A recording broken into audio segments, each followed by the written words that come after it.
Bonsoir à tous, ravi de vous retrouver pour ce petit tutoriel dans lequel on va parler aujourd'hui de la gestion des risques, un aspect fondamental dans votre rôle de gestionnaire de projet, car comme tout le monde le sait, tout ne se passe pas toujours, pour ne pas dire quasiment jamais, comme prévu.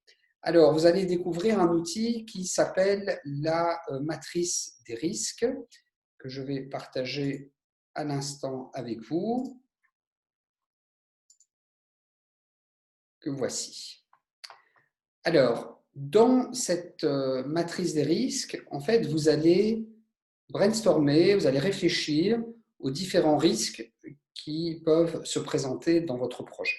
Pour vous aider, on a mis à disposition un certain nombre de risques typiques qu'on retrouve de manière, on va dire, habituelle sur les projets.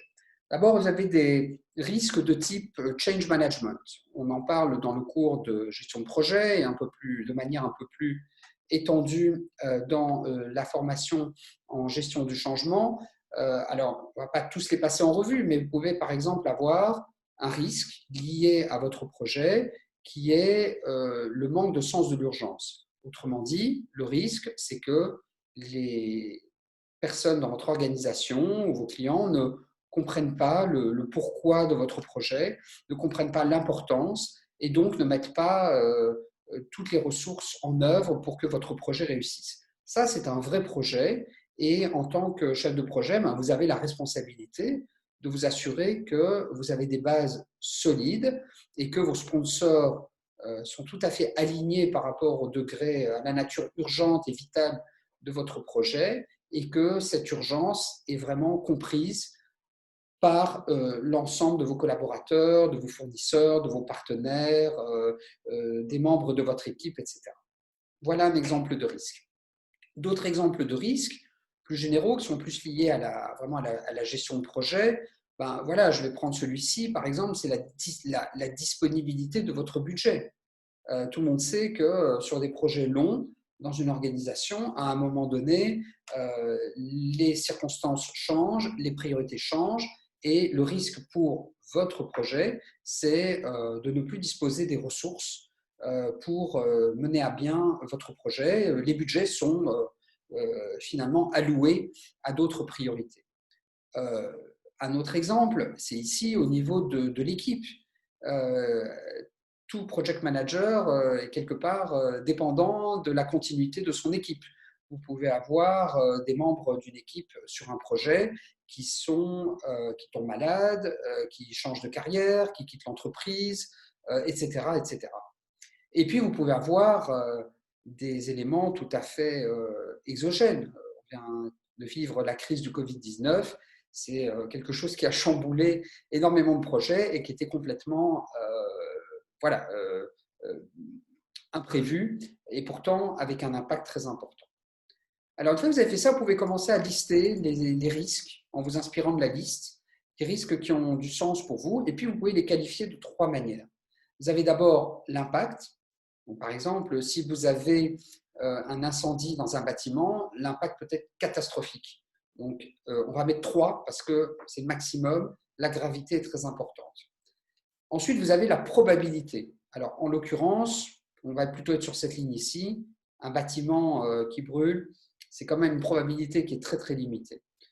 Et ensuite, vous allez mettre le degré de contrôle aujourd'hui, naturel que vous avez, sans avoir pris de mesures particulières dans le cadre de votre projet. Mais bon, on sait que les bâtiments aujourd'hui sont quand même étudiés et pour limiter les risques d'incendie. Donc, on va dire, voilà, de manière naturelle, il y a un bon degré de contrôle.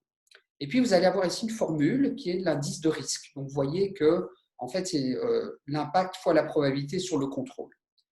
Donc, si au plus l'impact et la probabilité sont importantes, au plus votre indice de risque va augmenter et au plus votre degré de contrôle est élevé, au plus votre indice de risque va diminuer. Ce qui veut dire que mathématiquement, on a deux extrêmes représentés ici sur la première ligne. On a 3 fois 3 divisé par 1, ça fait 9. Et ça, ce sont vraiment les risques qui, dans la matrice impact, probabilité vont se retrouver en haut à droite. Ensuite, vous avez le minimum qui est très peu d'impact, probabilité très faible et très fort degré de contrôle. Ça, c'est 0,3 et ça sont des risques qu'on va retrouver dans la zone en bas à gauche, la zone verte dans votre matrice des risques. Une fois que vous avez fait ça, je vais dire que c'est le début de votre plan de risque. Ça, c'est votre matrice des risques, c'est le constat. Maintenant, tout l'intérêt, c'est de gérer ces risques. Et pour gérer ces risques, vous allez définir des mesures préventives, c'est-à-dire des mesures que vous pouvez prendre à l'avance. Donc, si on parle du risque d'incendie d'un bâtiment, vous allez faire en sorte qu'on ne fume pas dans le bâtiment, qu'on a des sprinklers, qu'on a des extincteurs, qu'on a choisi des matériaux peu inflammables ou pas du tout inflammables, etc., etc. Et donc, si vous n'avez pas pris toutes les mesures et que vous avez un indice de risque qui est élevé, vous allez, dans le cadre de votre projet, penser à des mesures préventives. Par exemple, si on parle d'un software, vous avez un risque que le software bug une fois qu'il est mis en production. Les mesures préventives, ça va être tout ce que vous pouvez faire au niveau du testing, par exemple. Ensuite, vous allez avoir des mesures correctives. Ça, ce sont les mesures que vous pouvez prévoir maintenant, mais que vous allez mettre en œuvre une fois que le risque se réalise. Donc, imaginons que vous avez tout fait pour sécuriser votre bâtiment contre le risque d'incendie. Et bien, la mesure corrective, c'est le plan d'évacuation, c'est les pompiers, etc., etc. Donc, c'est vraiment votre plan d'urgence, votre plan d'organisation des secours si, malgré toutes les précautions, vous n'avez pas pu prévenir et éviter ce risque-là. Voilà, j'espère que ce partage vous est utile. En tout cas, n'hésitez pas à nous contacter si vous avez la moindre question. Je vous remercie pour votre attention et je vous souhaite bon travail.